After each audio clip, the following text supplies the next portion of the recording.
Hello again, class. This is the video where I will be talking about chapter 18. So this should be the second video that you watch. The first video would be chapter 17.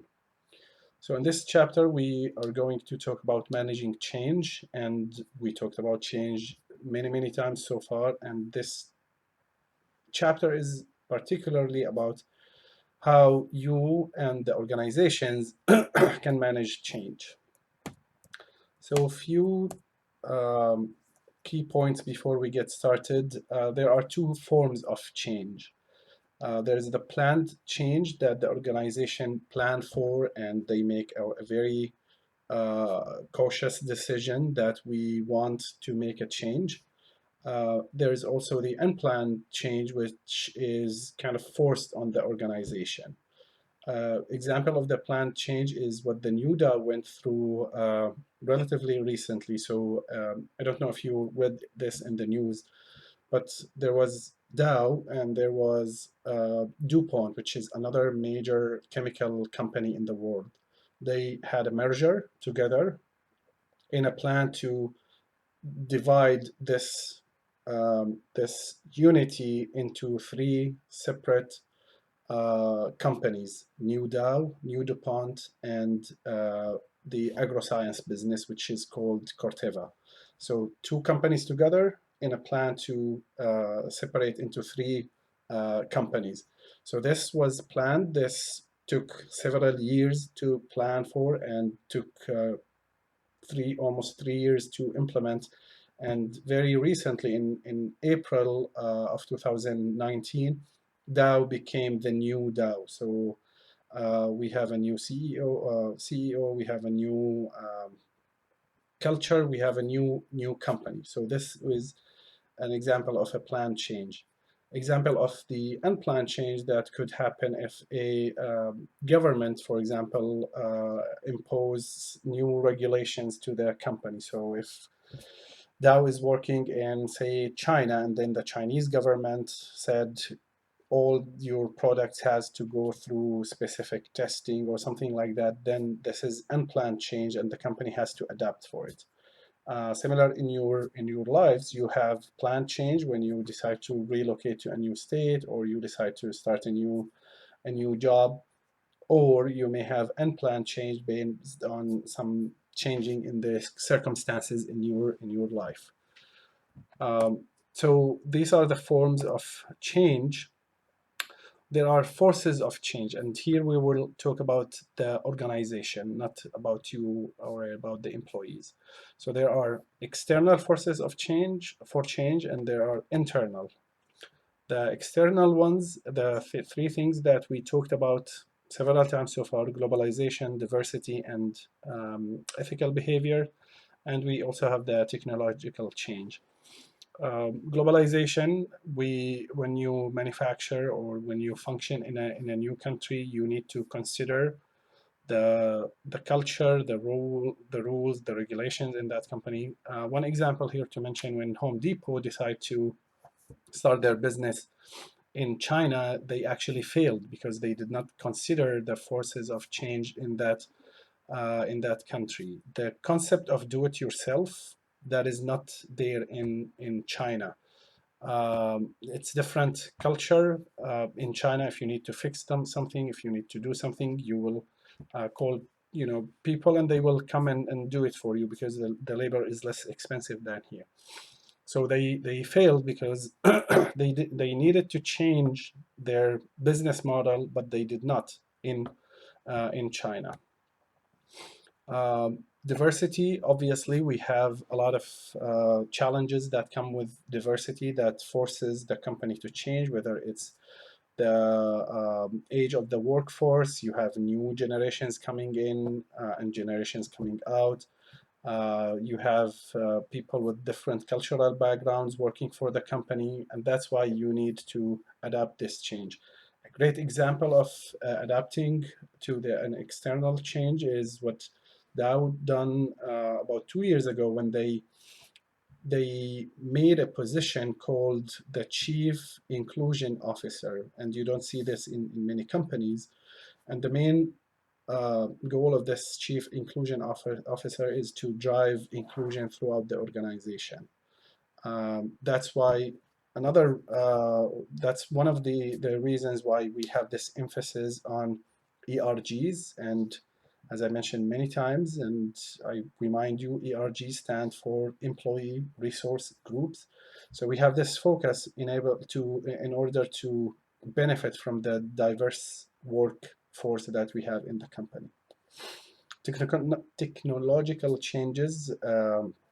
There are new softwares, new tools coming every day. That's why Dow HR decided to go with a new HR system called Workday to provide a better employee experience. And I can talk more about this in the future. But the key thing to know here is that when you have external forces, you need to adapt, you need to change. Ethical behavior, there are different things that are happening around the world that the employees and the society and the clients and the customers are demanding for more ethical behavior, and the company need to adapt to this change. There are also internal forces of change that happens within the organization. For example, if we have a crisis and you need to, you have a say low sales numbers, or you have increase in your raw material cost, you have to manage this change, and you may have to find ways to be more productive, or in some cases you may have to lay off some people, which is a difficult decision, but that's the reality of things if you need the company to proceed. There's also changes in employee expectations. Again, if I am, and as an employee, I want to appreciate the work-life balance, and my colleagues do the same. Then the company need to provide ways for us as employees to manage this work-life balance. Another thing is a change in work climate, the general environment of the work inside the organization, whether it's more focused on safety or more focused on productivity. So this forces the company to change as well. Okay, so these are some general ideas about the types of changes and the forces of change. Next, we're gonna talk about how different types of change vary in scope. So I mentioned the example of Dow-DuPont merger. That is a huge change, but there are changes on smaller scales. So we'll see these stages or these scopes of change. So the first one is incremental change, relatively small, does not have a major impact on the organization. My example on this is my work on something called the Global Talent Attraction Newsroom at Dow. So previously, we had different regions, so North America, Latin America, Asia Pacific, and EMEA, which is Europe, Middle East, and India. And each region used to have their own talent attraction teams. And by talent attraction, I mean everything that you see as an outsider of Dow that talks about Dow. For example, employee testimonials, newsletters that goes out to the talent community. And the definition of talent community, if you're not aware, is those who log into the company's career website and they sign in to receive news about the company, or put their information, their resume, they upload it to the system. So there is a team that manages this talent community, those candidates or potential candidates who are outside the company. So previously, these four regions have teams that manage these communications to the talent community. We didn't have a global team. What I did in one of my rotations with the Human Resources Development Program is that I established something called the Global Newsroom. And this global newsroom connects the four regions together in order to coordinate the efforts and be more concise when we reach out to the talent community. Although this was an impactful thing, but it was not like a strategic change. We did not change the strategy. It was a small change that help make small improvements. So that's an example of the incremental change. More significant change is called strategic change, and it goes on a larger scale, and it may cover the whole function.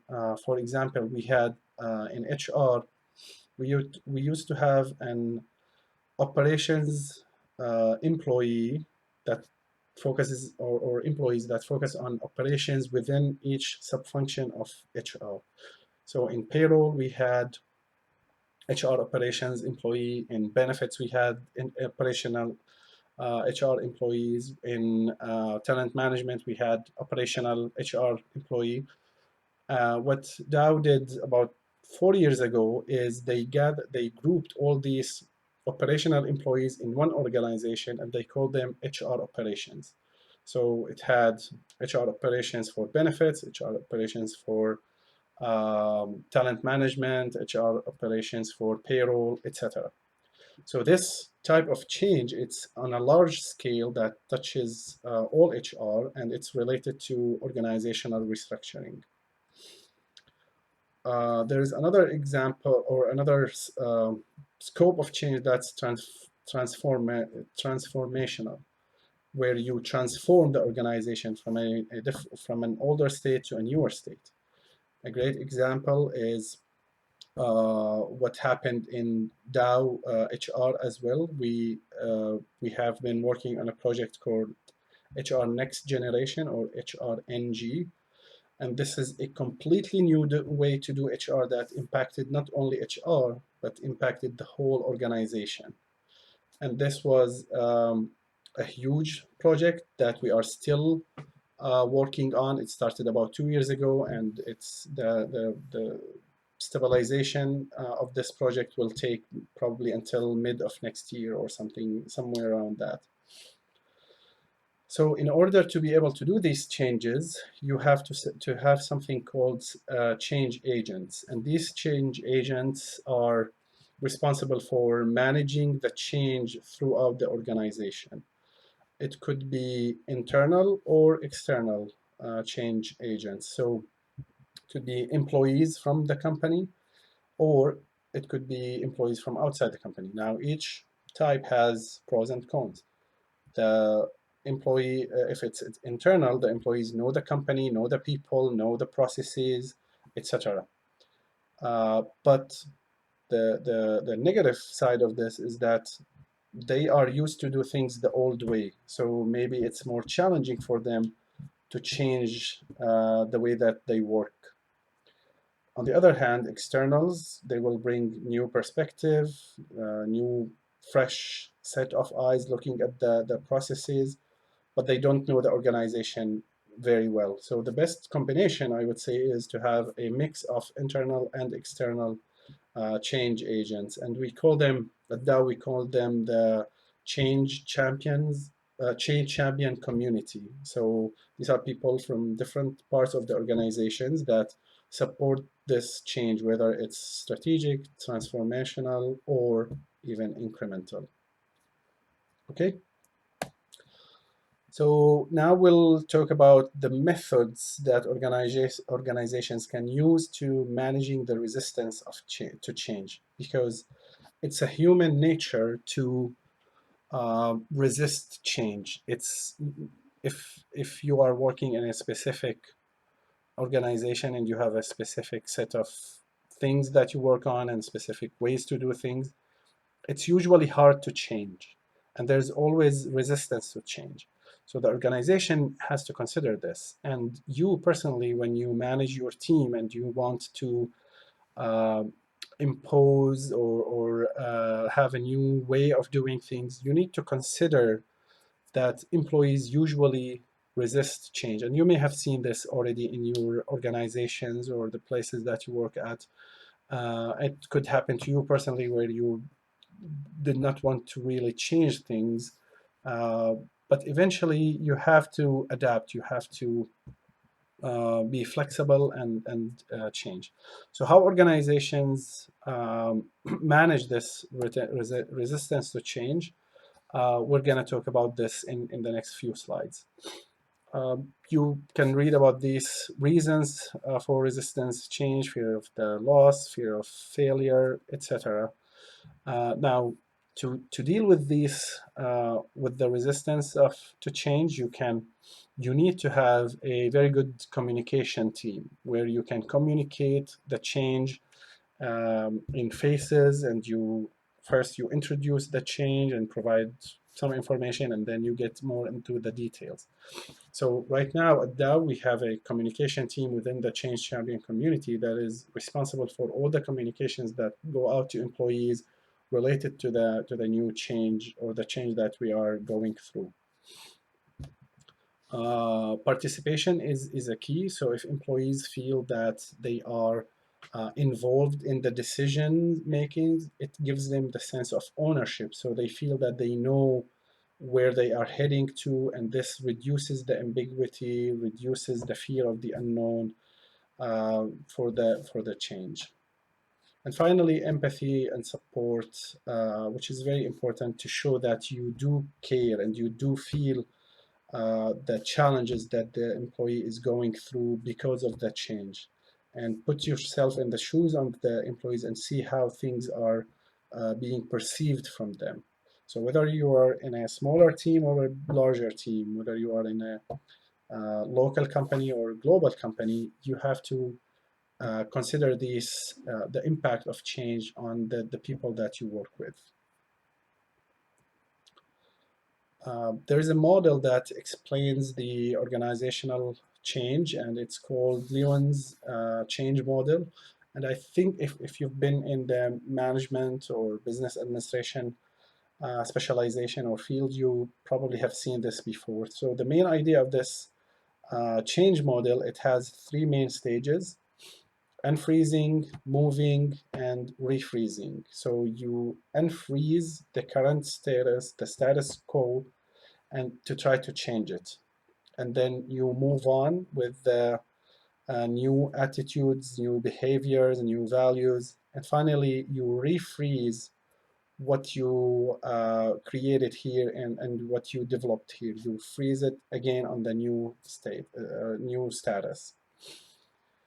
A good example that I can talk about, and I don't want you to get confused with these notes because these are things that I just jotted down very quickly. So when I was working as a sales supervisor in my company, Katakit, we used to have sales representatives, and these sales representatives are responsible for selling the product and also merchandising, which means placing the product in a very good spot in the store and make it look nice, and build these towers of products, towers of like biscuit boxes, and have a very eye-catching uh, product location. We wanted to move from this to a new model where we have the salespeople focusing on sales and merchandisers focusing on merchandising efforts. So we needed to unfreeze this, the status quo, which is employee salespeople go sell and merchandise. So how did we unfreeze this? By first of all, we used to recognize salespeople for merchandising. We stopped that because we want them to focus more on the sales. We used to follow up on the merchandising efforts, and I stopped doing this because I wanted that my team to feel that it's not important anymore. Now we unfroze this, so we made less focus on merchandising. We developed new system, new rules, new processes for merchandisers. So we formed the merchandising team, and we assigned them with tasks and what they need to do when they go to the store or to the supermarkets or to the mega stores. And we developed this framework for the merchandisers. And then to refreeze, so we wanted to refreeze the new states. We started recognizing merchandisers for doing good merchandising job, and recognized people in the sales team for getting high volume sales. So the focus becomes more on the sales and the revenue versus the revenue and merchandising. So I hope this example explains to you how you can unfreeze, moving, and refreeze. And this is a very important slide that you may see in your exam. I don't know how I will put it, but I think it's critical for you to know about it, because it will help you manage the change when you become in a leadership position and you need to change something. You need to consider this model. Okay. Moving on to how the company determined that there is a need for change. And here I want to introduce something called organizational development terminology, which is the approach. It's a long definition, so I don't want to read all of it, but what it basically means is that you see something, you try to fix it to increase the well-being of the company and the employee. So you need to intervene, you need to develop something to help facilitate the change that is needed. So the ODs, there's a model where you diagnose the need, that there's something need to be changed, you intervene, and then you follow up. And it's an ongoing process. So there will be always new things to consider, new issues to resolve. So you have to do it all the time. Okay. Now, how does the company do this? There are two types of techniques that the company do to intervene. We have the first type that focuses on groups, on teams, and there is another type that focuses on individuals. And we'll see in the next maybe 7, 8 slides examples of each type of techniques. So we'll start with the group focused techniques, things that are related to um, groups. So you do it with the group. First, you have something called survey feedback, where you gather information from employees through surveys. And these surveys need to be anonymous, so people can be very candid and honest about it. And you focus on reading this survey feedback results in a way that helps you change. The purpose of this survey should not be only implementing or just getting the survey results. It's a means, it's a tool, so you can get the information and then you plan and draw the strategy accordingly. There's another way to enable employees to actually do the change, and that's called management by objectives. And maybe you have heard this before. So the company does a wide intervention. So instead of setting goals for these departments, for these groups, they allow the employees and their managers to set up their objectives, and then the company would find a systematic way to review these goals. So instead of imposing the new objectives, they allow the teams to do it. There's also something called quality programs, where they focus on the quality and where the intervention is needed to improve the quality and to achieve high quality, whether it's with the products or with the processes or with the manufacturing, uh, the way that they manufacture the product. So quality throughout the life cycle of the product or that service. Okay. Another way to intervene, another group technique or group-based technique is team building. So trying to manage these activities, these team building activities, not only to get the teams closer together, like the team members close together, but also to use it as a way to seek feedback and to discuss errors and to be in a comfortable environment to share ideas and new ways to do things. So, for example, when we went through, and that was during the beginning stage of this HR new initiative, we used to have team building activities. We went to several places. There's a place in Saginaw called the Pottery something where you get these nice mugs or shapes and you draw and color them. I don't remember what it's called. So, but maybe you can Google it. And we spent maybe I think around 3 hours over there, and we were just drawing and coloring. But at the same time, our leader was asking us questions as we are working on these fun things, asking us what do you think we should do regarding so and so issue in our HR, and we were very comfortable sharing our thoughts, our ideas about the change and the where we want to get with the HR.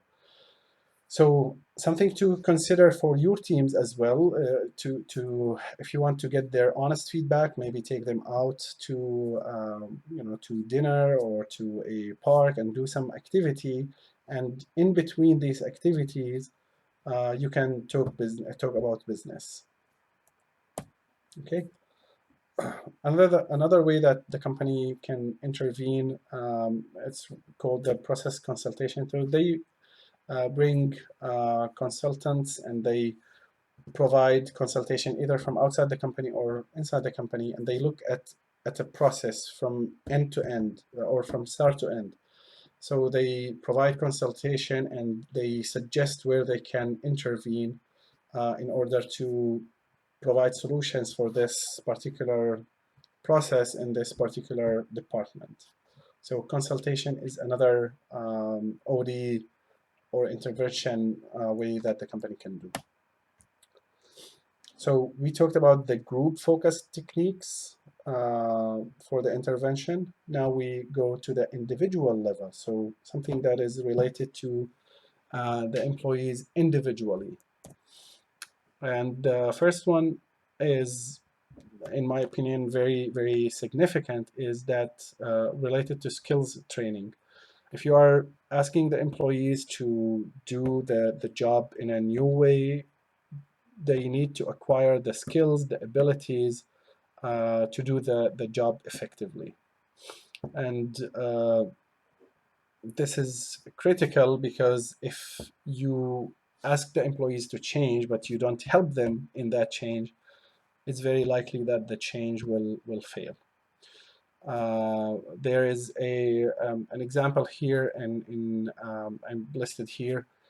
In the new HR model that we are moving to, there is something, a platform called ServiceNow that hosts all the HR related information.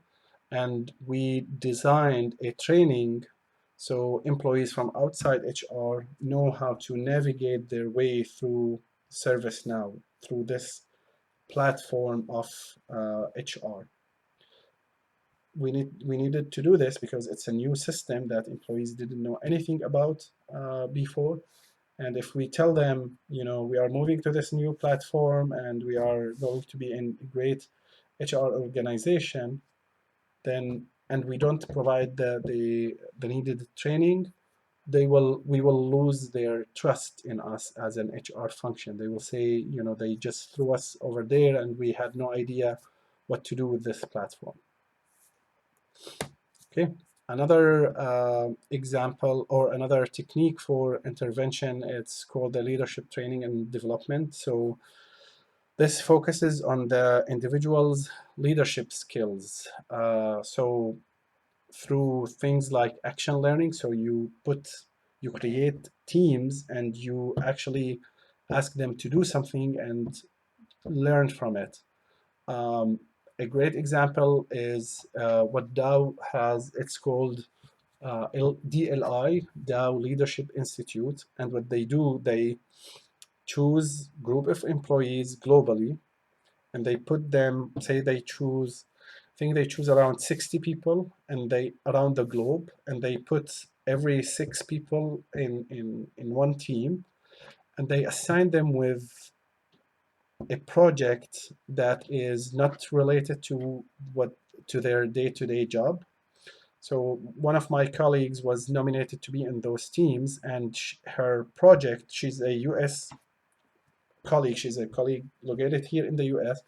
Her team members were from Turkey, France, Germany, China, from all over the world. And her team's main task was to help the Vietnamese, one of the Vietnamese universities in a research that they are doing on how they can get rid of all the plastics that is dumped in the ocean, and how they can uh, have a process to do this.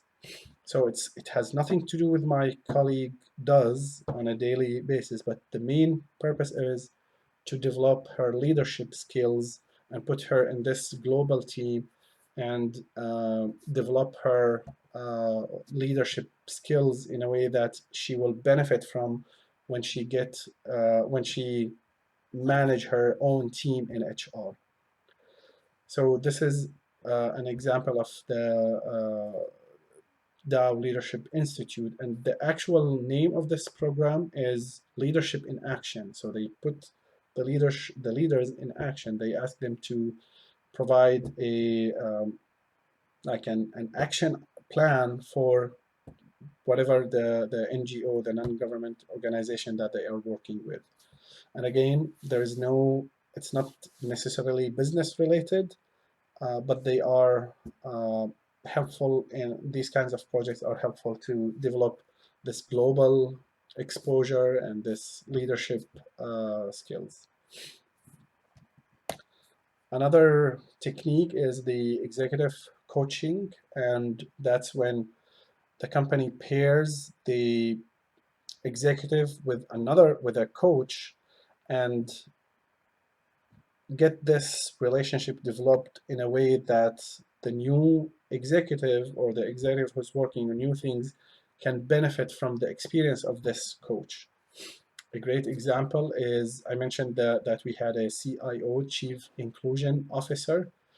Her name is Karen, and the company partnered her with the previous CIO of AT&T, Cynthia Marshall. And Cynthia Marshall, if you Google her name, she's a great lady. Right now, I think she's the CEO of Dallas Mavericks team in the NBA.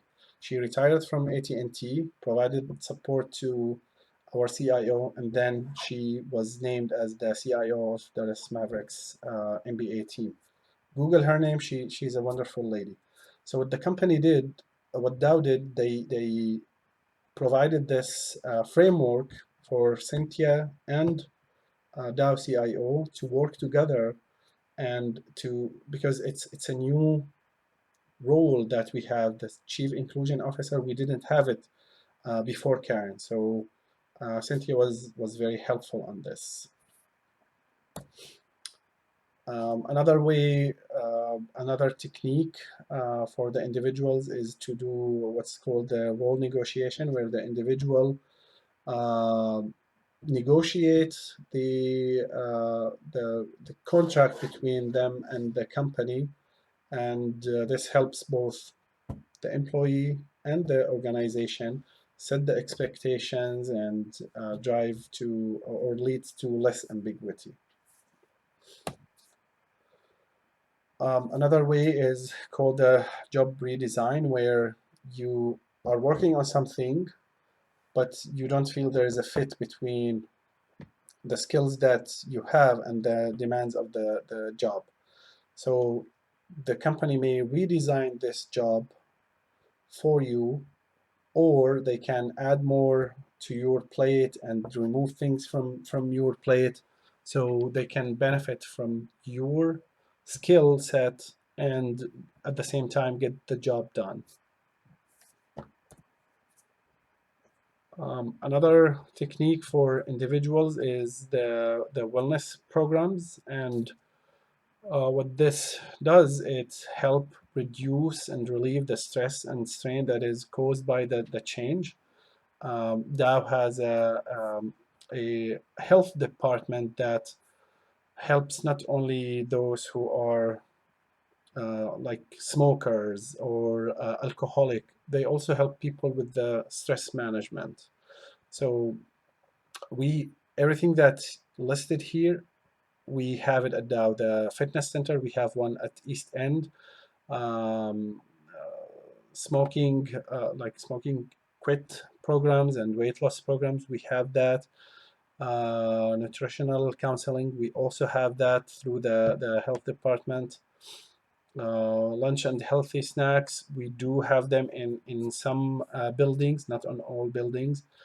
We do have yoga classes that you can enroll in, and we do have massage therapy actually in the building that I work in. It's called the Branch Business Center on Patrick, one of the business of one of the buildings on East Patrick Road. There is a weekly massage, chair massage that you can attend or schedule, and it's for free for the Dow employees. All of this, not only because Dow wants to, provide Dow's employees with these cool things, but it's actually helping relieving the stress and managing the change. Okay. Um, Another way that the company help employees and intervene to help employees go through the change is through career planning. And we just talked about career management in the last chapter. What this is basically about is that the company provide employee development resources so you can succeed in your career. And when you are successful in your career, there is less stress on you, and you are more flexible, and both the organization and the individual benefit from this, because you feel that you are productive. The company get the better contribution from you. So that's another way the company intervene and help the employees to go through the change. And with that, we finish this chapter. I'm gonna go and do a very, very quick recap so you connect all the dots together. So we talked about planned and unplanned change, so the forms of change. We talked about the forces of change and why the companies need to change. The scope of change, there are minor change there and strategic change and transformational change. The methods that the company, or before the methods, we talked about the Lewin's change model, so unfreeze, moving, and refreezing. And remember my example about the sales and merchandising team at my previous company, Katakit. And then the organizational development intervention, we talked about the group focused techniques, and we talked about the individual focused techniques and how we can help employees go through the change successfully. Again, similar to the previous chapter, if you have any question or comment, please bring them to the class and we will talk about them in the next class. Okay, I will see you in the next video, which talks about chapter 3, which I will record in a second.